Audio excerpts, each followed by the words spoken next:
Welcome to Not in Real Estate with me, National Core. I know it's been a while since we did an episode. A lot of you have been asking where we disappeared to. We didn't disappear. There were other extenuating issues we were dealing with. But now we are back to doing our next episode. I think it's episode 20. So in today's episode, I want to talk about something that is critical for our industry, but also relates to what's happening in our country at the modern moment, and that is housing, affordable housing. And I'm going to focus on the part of job creation. I know this affordable housing is big, and I think in the past episodes of this podcast we have talked about affordable housing, and I mean my opinion on housing has been quite clear that the model that we have, I do not think it will succeed. But I mean, here we are as a country. We have an act that was acted, I think, 4 months ago. We have the Affordable Housing Act 2024 that's now in place. We have a board already that is constituted. So housing is in progress. But something has been bothering me, and what has been bothering me is this job creation numbers that governments keep throwing at us. I think the last time I had the president was talking about 160,000 jobs created in the last 2 years. That's primarily what I want to look at. I'm going to look at it in terms of numbers, and then I'm going to leave you to do the judgment of whether we have 160,000 jobs so far in the market. Now, let me first say that from where I sit, I think government needs to do housing. Or rather, I think government cannot sit back and watch a key segment of this population go without housing. What we keep disagreeing with the government personally is how we need to arrive at that. How we need to arrive at achieving Article 43(1)(b) of the Constitution, which is a right to housing. And if you followed my podcast in the past episodes, you realize that for me, I've been pro-housing. I'm not a pro-ownership. Article 43(1)(b) of our constitutions primarily talk about the right to housing, not the right to ownership. And I think government has conflated that right to mean right of ownership. And basically governments nearly all over the world, a lot of countries, even in Africa, make that mistake of the fixation with ownership of houses instead of just primarily providing housing. The constitution, if it wanted to talk about the right to ownership of a house, I think the framers would have done so. It is deliberate that they left it as the right to housing and not the right to ownership. But that's a discussion for another day, which I don't want to delve much into. I want to look at the numbers. Government is telling us that in the last 2 or so years, they have created 160,000 jobs.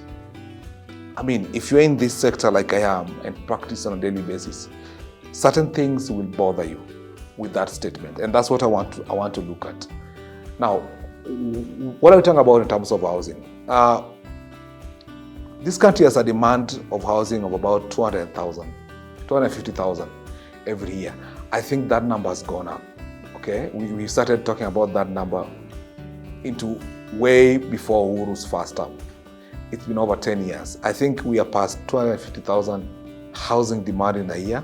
It's way more.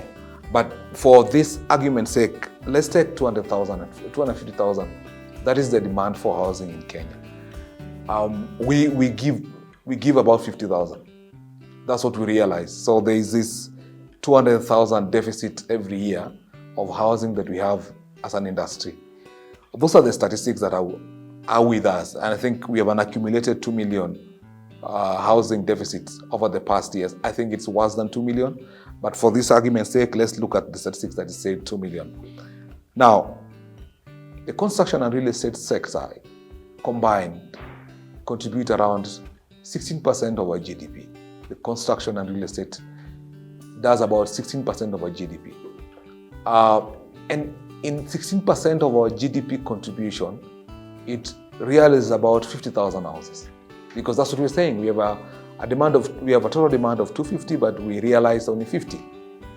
So that 50 is realized with that 16% contribution to GDP, and that's substantial. If you look at what our GDP is, it's substantial. Now, in that expanse of the built environment and construction real estate contributing 16% of our GDP, usually it employs about 600,000 people. Those are the numbers. The built environment as a whole employs about 600,000 people and contributes 16% of our GDP. Look at those huge numbers. Our GDP, I think, has always been around 110, 115 billion dollars. That's what our GDP is. Now, take 16% of that. You can do the total contribution that the real estate and construction does every year and realizes 600,000 jobs. Okay? Now, you're taking it between the four borders of this country. Every four corners of this country combined, producing 16% of our GDP and employs only 600,000 people. Okay? Now, let's look at the numbers of government, because if 16% of our GDP, if you take it on what GDP is and get 16% of it, it's quite substantial. It's billions of dollars. Now, government the last 1 year, through the housing levy, because that's where government has been plunging money, the target of government the last 1 year was to collect about 16 billion Kenya shillings over the last 1 year through housing levy. I haven't checked the latest statement whether that has been realized, but I want to take that as on the face value that they realized it, 16 billion Kenya shillings. Now, we are also aware that part of this money was fixed in bonds, and there was an uproar from members of the public that they've collected money and they can't spend, so put it in bond. Now, if you take 16% of our GDP that contributes 600,000 jobs and take that against just 16 billion, just 63 billion, okay? 63 billion, which is not fully in housing sector already. Part of it is fixed. And you're being told this 63 or so billion that they've collected, which they haven't fully spent on the housing because projects are still ongoing, has contributed 140,000 jobs. That is the definition of what we call advanced fantasy. It's not possible, okay? That the built environment from border to border of this republic as a whole, in its billion of dollar contribution to the GDP, just does 600,000 jobs, okay? And by the way, that's 600,000 jobs, 60% is casual. So the balance is what we call the form of employment. And then you want to compare that just 63 billion Kenya shillings of what you've collected in the last 1 year, which I don't think you fully collected, but argument's sake, the government through housing levy has managed to collect 63 billion Kenya shillings in the last financial year. We are aware that they haven't spent all of that. Part of it is fixed, which is fine because the Affordable Housing Act allows them to fix that money. It's possible in bonds. It is not possible that amount, even if it was spent entirely on the construction and real estate sector, that figure can contribute 160,000 jobs in the last 2 years. It's a mockery of our industry, okay? And if you look at the Kenya National Bureau of Statistics report of 2023, which was released in May this year, if you look at the segment of construction employment, according to the Kenya National Bureau of Statistics, which is a government body, new employment in the construction and built environment, real estate as a whole, was only 2,000. That document says that there were only about 2,000 new employment in the built environment. That is a government document, and I challenge you to go and look at it, okay? Both in the public and in the private sector. Which, if you are in this industry, then you tend to agree with that data, okay? You tend to look at that data and agree with it. That probably is about what the Kenya National Bureau of Statistics are saying, that we have marginally added 2,000 jobs. Because this industry, in the last 1 year, the growth declined. 2022 was 4%. Last year, it was at 3%. In fact, 2022 was 4.1%. It's fell to 3%. So how can it be that the construction sector is declining in growth and somehow miraculously is achieving 140,000, 160,000 jobs? Well, while the report as well states that the cement consumption, and cement will usually give you a projection of how the industry is performing. the cement consumption, including the first quarter of this year, declined. Cement consumption in 2023 went down, including this first quarter and second quarter of this year. The cement consumption has gone down. It tells you the industry is not performing as it should be. The industry is on inertial backward growth. But somehow, there's this miraculous 160,000 jobs that the Built Environment has contributed because of affordable housing. It is fantasy on steroids. It's not possible. If you look at it mathematically wise, based on what we pump into the construction and real estate sector for the last decade to produce about 15% of our GDP and just employ 600,000 people in entirety, that 63 billion in a year can somehow produce 30% of those jobs. What the Built Environment has been doing for the last 2-3 decades is not possible. We need to be honest, and I do not think that we need to balloon this employment stuff. I had the PS saying about we have so many houses going on. Look, an architect could handle 4 houses, 4 projects, or even 10. So all the projects that government is doing in affordable housing could just belong to 4 architects or 2 architects. It's possible. Just employing 2 firms. Okay? If you look at the quality of the skilled workers we have, not everyone can be a steel fixer. We just have specific people doing steel fixing. And one steel fixer could actually handle 20 projects. It's possible.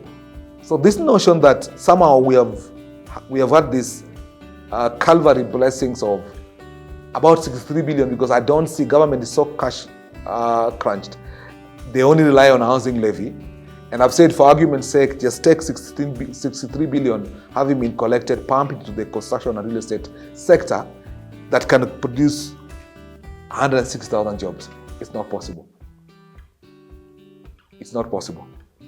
Those numbers do not make sense. And I think it's time government climb down on them and begin to fall through on what Kenya National Bureau of Statistics are telling us. That it could be around 2,000, and I agree. I don't think it could be 0, but it's marginal. Employment increase in the construction sector due to affordable housing is marginal. Has it gone up? I think it's gone up. Okay, you can't pump 63 billion in the industry and fail to bring more people into employment. I think it's gone up, but it's not 160. Let's debunk that. It's not 160. It's not possible that the amount of money that has been pumped in affordable housing can give us 160,000 jobs increase, while the industry itself is on a decline. All the reports, all the statistics are telling us that the industry, construction sector, is on a decline. How can industry be on a decline while it is increasing job opportunities? How can that be possible? Sensibly, it's not. So let us be realistic in this discussion on affordable housing. As I've said, for me, I'm one of those people who are pro-government intervention in the housing sector so that it can look at what I would call the bottom triangle people of our country under Article 43(1)(b). I believe government has a role to play in housing. Now, whether it's through the housing levy, I think my position on housing levy is clear. I was never for it. I don't see how that will span out. We are in the space of doing affordable housing discussions, while this same government over the last year, through the Finance Act 2023 until now, this government has been on perpetual increase of the cost of construction. At every instant, every chance that they get, they increase the cost of construction. Sometimes I wonder how we are going to achieve this affordable housing when the cost of construction perpetually is being increased. Okay? And for me, I've always said the debate on affordability of houses in this country must first begin with having a debate on the cost of construction in this sector. We are perpetually increasing the cost of construction. And as long as that happens,